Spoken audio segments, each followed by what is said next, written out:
Perkenalkan, nama saya Philip Sembiring, saya dari mahasiswa Universitas Sumatera Utara, prodi peternakan, dan saya di sini sudah di depan peternakan bebek yang saya akan tuju untuk membuat video manajemen.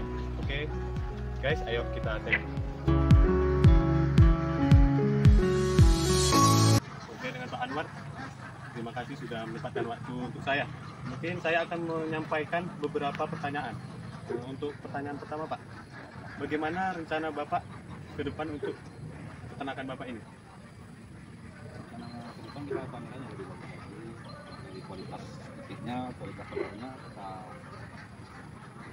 mudah-mudahan kita tingkatkan supaya kita bisa dapat hasil produksi yang lumayan yang bagus lah. Coba. Saya sangat mendukung perencanaan dari Pak Anwar untuk meningkatkan kualitas bebek dan telur. Menurut saya, kualitas bebek dan telur itu dipengaruhi oleh pakan. Oleh karena itu, meningkatkan kualitas pakan harus dilakukan supaya berpengaruh di kualitas telur dan bebeknya. Dan Pak Anwar harus juga memilih induk bebek yang berkualitas atau bisa dibilang yang bersertifikat supaya menjaga kualitas telur dari peternakan Pak Anwar tersebut.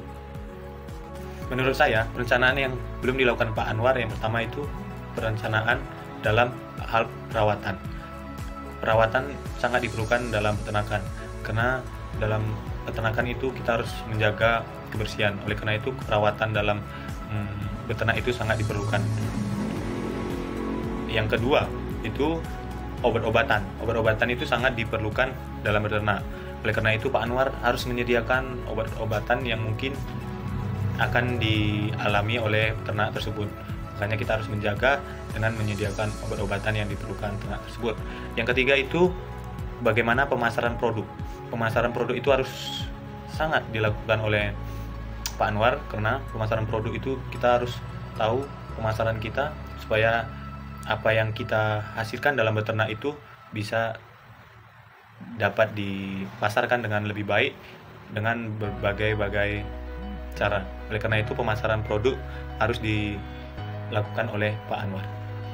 Untuk mencapai rencana tadi, apa yang diperlukan untuk mencapai rencana tadi? Misalnya Untuk mencapai rencana tadi, saat ini saya yang pertama pilih indukan yang bagus, jadi dari posturnya, genetiknya. Selama ini kan kita pakai bibit lokal yang udah saling silang selingkuh istilahnya.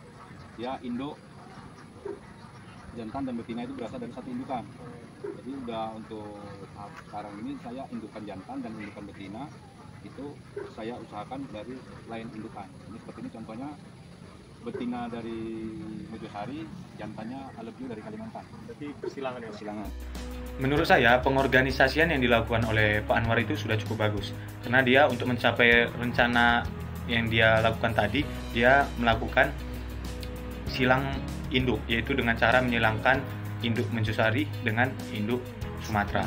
Oleh karena itu, yang dilakukan Pak Anwar untuk pengorganisasian ini sudah cukup bagus.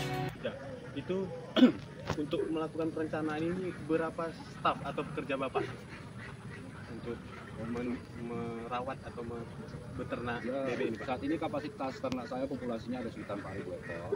Itu 4.000 ekor saya membutuhkan bekerja 2 orang. 2 orang ya? Menurut saya, 2 orang bekerja untuk mengurus ternak Pak Anwar itu sudah cukup efisien. Dengan populasi 4.000 ternak itu sudah sangat efisien. Tetapi saran saya, ketika Pak Anwar ingin menambah populasi peternaknya, dia harus menambahkan pekerja. Bagaimana Bapak menempatkan pekerja Bapak? Atau ada dia, misalnya yang itu kan tadi 2 kan, Pak? Dia satu ngasih pakan, yang satu lagi ngecek minumnya, itu atau bagaimana? Kalau Bapak menempatkan? satu orang untuk bagian ngasih makan, yang satu orang lagi untuk ngutip telur, untuk masak telur, bersihkan telur. Pak Anwar sudah cukup bagus dalam menempatkan pekerjanya, yaitu dengan cara membagi-bagi tugas kepada pekerjanya. Tetapi saran saya, Pak Anwar harus membuat shift kepada pekerjanya, supaya pekerjanya makin teliti dan makin serius dalam bekerja, karena tidak terlalu lelah dalam bekerja. Bagaimana Bapak mengawasi peternakan ini? Apakah tiap hari Bapak cek atau bagaimana tiap hari Bapak cek karyawan Bapak? Tiap hari kita cek.